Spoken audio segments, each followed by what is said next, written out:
जय हिंद दोस्तों, मैं सेबी पंजीकृत सलाहकार नहीं हूँ। बात करेंगे सुजलोन के बारे में आज फिर से। भाई पीसीआर का डाटा निगेटिव है, आप लोगों को कई बार बताया हूँ। 0.33 के आसपास जो है पीसीआर है। बहुत सारी जो है कॉल राइटिंग हो रखी है, हर एक स्ट्राइक प्राइस पे 54 पे 56 पे 58 पे 60 पे, मतलब पूछिए ही मत। जो मैं आप लोगों को कई बार ओआई का डाटा यहाँ पे दिखा चुका हूँ, ठीक है ना। यहाँ पे रेजिस्टेंस देखेंगे हम लोग तो ये सारे लेवल पे रेजिस्टेंस बन जाएगा। 55 पे बन जाएगा, उसके बाद जो है 58 पे बन जाएगा, 59 पे बन जाएगा, 60 पे बन जाएगा। नीचे की साइड में कुछ नहीं है भाई, सब खाली खाली है, ठीक है ना। सब खाली खाली है, कहीं तक भी चले जाइए सब खाली है, ठीक है ना। तो छोड़ दीजिए नीचे की साइड में। अब उसी की वजह से आज देख सकते हो यहाँ पे शेयर में पिछले एक हफ्ते में जो है लगातार दबाव देखने के लिए मिल रहा है, ठीक है ना। शाम के टाइम पे इसमें थोड़ी सी रिकवरी आई थी, लेकिन फिर भी वही 11 करोड़ इक्विटी से ट्रेड हुआ है पिछले ट्रेडिंग सेशन में, लगभग 600 करोड़ रुपए के 63% के डिलीवरी परसेंटेज के साथ में, जो बताया था आप लोगों को। अब ये कुछ पॉजिटिव संकेत यहाँ से मिलने शुरू हो चुके हैं कि यहाँ से एक शायद मोमेंटम आ जाए इस पैनिक गिरावट के बाद। देखिए रिजल्ट का अनुमान मैं कई सारा बता चुका हूँ, अब कोई भी रिजल्ट का अनुमान वैसे आ नहीं रहा है। आएगा अगर कोई अच्छा बचा अनुमान रहेगा तो मैं आप लोगों को बताऊंगा। बाकी अभी फिलहाल में कोई भी वैसा अनुमान जो है निकल के सामने नहीं आ रहा है Q1 का, ठीक है ना।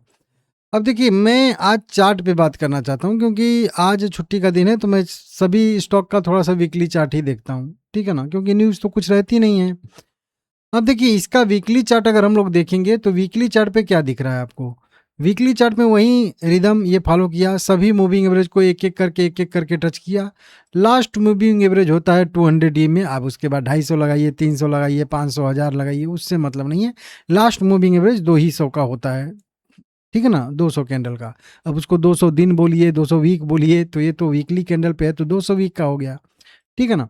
लास्ट यहाँ पे टच किया था और वहीं से एक तेजी दिखाया था ऊपर के साइड में। यहाँ पे जब टच किया था इस 100 डीएम मूविंग एवरेज को, और यही 100 डीएम ऊपर के साइड में जाके उसी को यहाँ पे रिटेस्ट किया। अब यहाँ पे दो चीज हुआ, 100 डीएमए को नीचे ब्रेक किया, यहाँ पे सपोर्ट लिया था, यहाँ से सपोर्ट लेने के बाद एक मोमेंटम किया, फिर 100 डीएमए पे सपोर्ट लिया, फिर यहाँ पे उसको ब्रेक किया, और फिर से यहाँ से जब मतलब रिटेस्ट करके गया 200 को, तो फिर वहीं पे मतलब 100 डीएमए पे ही रेजिस्टेंस दिया, क्योंकि दोनों मूविंग एवरेज हैं बड़े वाले, असर तो दिखाएंगे ही दिखाएंगे, ठीक है ना। तो इसने सपोर्ट दिया तो इसने रेजिस्टेंस दिया, काम खत्म हो गया।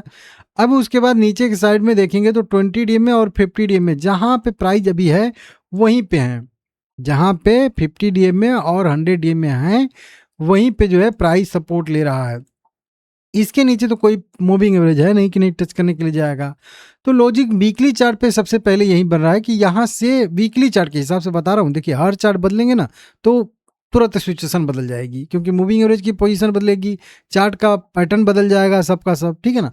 तो यहाँ से वीकली चार्ट की अगर मानने हम लोग तो यहाँ से एक बड़ा मोमेंटम इस टाइप का मोमेंटम या इस टाइप का मोमेंटम, या अभी जो हुआ था इस टाइप का मोमेंटम, या इसके नीचे वाला ये मोमेंटम जो था इस टाइप का एक मोमेंटम, यहाँ से इस टाइप का आप समझ जाइए बस सीधा सीधा ये वाले लेवल तक लगभग 70 से लेकर 75 तक रेंज में आने की संभावना यहाँ पे वीकली चार्ट संकेत दे रहा है। आरएसआई का भी पोजिशनिंग बिल्कुल परफेक्ट है, ऊपर गया था 65 तक, रिटेस्ट करके फिर से ये 48-50 पे आ चुका है। 50 एक सपोर्ट लेवल होता ही है आरएसआई पे, जब भी आरएसआई 60 या 70 को टच करके आता है नीचे तो एक रिट्रेसमेंट का लेवल होता है, ठीक है ना। तो ये भी यहाँ से संकेत दे रहा है कि ठीक ठाक लेवल पे यहाँ से फिर से एक अच्छी रिकवरी तक, मतलब ये आरएसआई सही रहेगा। जैसे कि एक रिकवरी आएगी तो ये बहुत करेगा, 60-70 तक जाएगा, और वीकली चार्ट पे हर बार 60-70-80 जाता भी है। तो ऐसा भी नहीं कि नहीं 60-70 नहीं जा सकता इसका आरएसआई, जाता है तो कोई बात नहीं है, जाता है तो उसका घर द्वार है, ठीक है ना। तो सबसे पहले क्या चीज़ पता चला कि यहाँ पे एक बहुत परफेक्ट जो है एक एंट्री का पॉइंट यहाँ पे है बिल्कुल 50-51 के लेवल पे, और ये बहुत बढ़िया है। अब बदलते हैं चार्ट, डेली चार्ट भी पॉजिटिव। देखिए कभी कभी ऐसा होता है कि वीकली चार्ट और डेली चार्ट दोनों एक साथ मैच करे पॉजिटिव या निगेटिव। जब दोनों एक साथ निगेटिव हो तो मान के चलिए कि तेजी किसी का बाप नहीं ला सकता। वहीं पे अगर पॉजिटिव है मार्केट, मतलब पॉजिटिव मतलब वीकली वाला और डेली वाला, तो गिरावट के लिए ना इतना ज़्यादा दम लगाना पड़ेगा लोगों को ना कि पूछिए मत। अब बोलोगे कि वो कैसे, वीकली चार्ट हम लोग देख लिए हैं पॉजिटिव है एकदम, आप लोग मानते हो ना। यहाँ पे भी सारे मूविंग एवरेज को एक एक करके ऊपर की साइड में क्रॉसओवर दिया था, सारे मूविंग एवरेज भी एक दूसरे को क्रॉसओवर दिए थे। उसके बाद यहाँ पे देखेंगे तो यहाँ से रिट्रेसमेंट लिया है, नीचे एक 200 है और एक 100 है। ये लास्ट क्रॉसओवर होता है 200 का, जब 100 जो है क्रॉस करता है ऊपर या नीचे की साइड में, ठीक है ना। इसके बाद जो है सारे के सारे मूविंग एवरेज क्रमशः रेखा में हो जाते हैं लगभग, और फिर वहां से एक रैली की शुरुआत होती है, ठीक है ना, ये ध्यान दीजिएगा। तो यहाँ पे भी एक वही वाला सपोर्ट जोन यहाँ पे क्रिएट हो रहा है, हालांकि मैं बनाया हूँ यहाँ पे, आप लोगों को समझाया हूँ, ठीक है ना। यहाँ पे सपोर्ट लेवल रेंज, तो यहाँ पे भी सपोर्ट ले रहा है। आरएसआई देखेंगे तो उधर 50 पे आरएसआई था ना, इधर पे देखिए एकदम ओवर सोल्ड जोन में है, मतलब 35 के आसपास आरएसआई है। दूसरी बात, यहाँ पे बढ़िया डेली चार्ट भी यहाँ पे बनता हुआ हम लोगों को दिख रहा है, तो इसको भी आप लोग नोट करके रख लीजिए, बहुत बढ़िया पोजीशन में है डेली चार्ट पे भी, समझ रहे हो। अब डेली चार्ट पे भी अच्छे कंडीशन में है, वीकली चार्ट पे भी अच्छे कंडीशन में है, और ऊपर के साइड में सस्टेन भी किया है। हालांकि ठीक है, ऊपर से यहाँ पे थोड़ी सी गिरावट आई है, जैसे यहाँ पे गिरावट आई थी, तो इसका ही लगभग मान के चलिए यही सेम पैटर्न बन रहा है।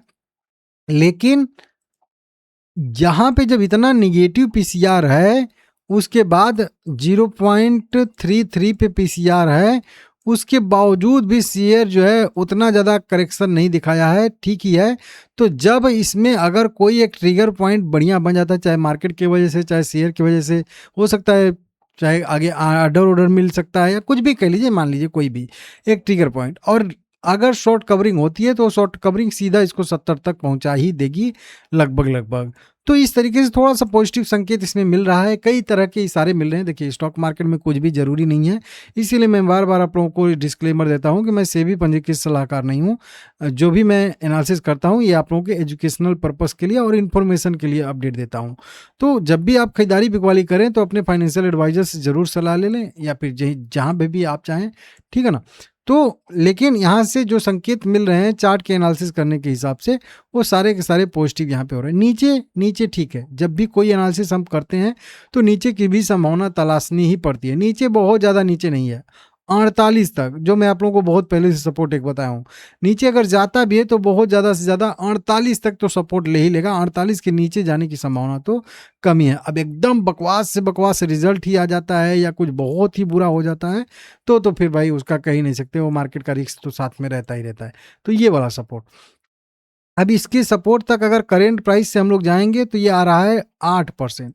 सुजलोन एनर्जी जैसे शेयर में 8% का स्टॉप लॉस, भाई मतलब ये एंट्री एकदम परफेक्ट है।